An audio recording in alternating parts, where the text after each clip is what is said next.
Quels ont été les résultats des premières négociations? Bah, écoutez, les premières négociations, elles ont eu des résultats assez virtuels pour une trêve tout autant virtuelle, qui n'a pas duré très très longtemps.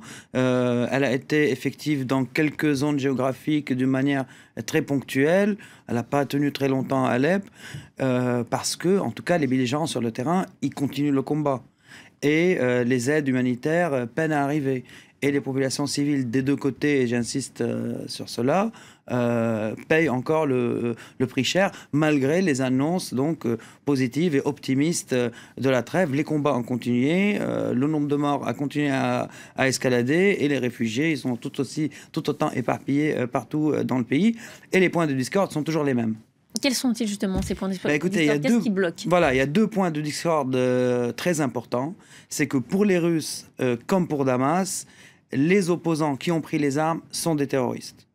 Donc maintenant, tout le monde est d'accord, en tout cas pour la priorité. C'est la stratégie depuis le début. C'est la stratégie depuis le début. Ils n'ont pas varié. Ils ont une ligne de conduite qui n'a pas varié du tout. Tout le monde aujourd'hui est d'accord pour qualifier donc le I de groupe terroriste, du Front Al-Nosra comme groupe terroriste. Mais pour le régime, il faut aujourd'hui qualifier les alliés du Front Al-Nosra. Donc, les alliés du Front Al-Nosra, par exemple, au sein de l'armée de la conquête. L'armée de la conquête qui est aidée par Riyad, par la Turquie, et dont le Front Al-Nosra, de facto, est une composante importante. Et d'ailleurs, les Américains, ils ont dit il y a quelques jours qu'il fallait essayer de dissocier donc Al-Qaïda, donc le Front Al-Nosra, des autres factions rebelles. Donc, c'est déjà, ils vont un peu dans le sens des Russes, et cette annonce avait précédé les dernières grandes frappes dans la région d'Alep.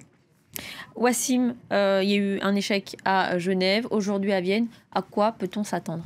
Écoutez, aujourd'hui, en tout cas, au niveau politique, ils essayent donc d'instaurer cette trêve, mais ils essayent aussi de faire entrer d'autres joueurs sur le plan politique. Donc ces autres joueurs sont l'opposition interne, telle que qualifiée par Damas, qui veut sa place à la table, donc l'opposition qui a l'aval de Damas. Et d'un autre côté, il y a aussi les Kurdes. On peut encore parler d'opposition qui est l'aval de Damas.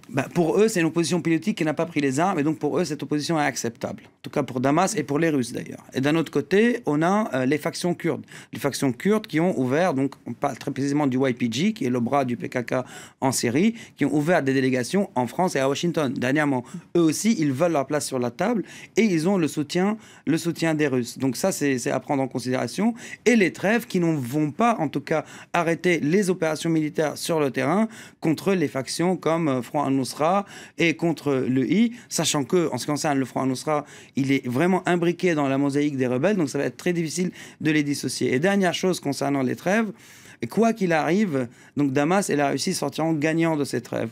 Pourquoi? Parce que quand en phase 2, en ce qui concerne les zones rebelles où Al-Nosra est présente et d'autres factions, dès qu'il y a une trêve, la trêve, elle incite ces factions donc, qui sont présentes et mélangées dans cette mosaïque, l'inaction les incite à se battre entre eux, parce qu'ils sont d'accord quasiment sur rien.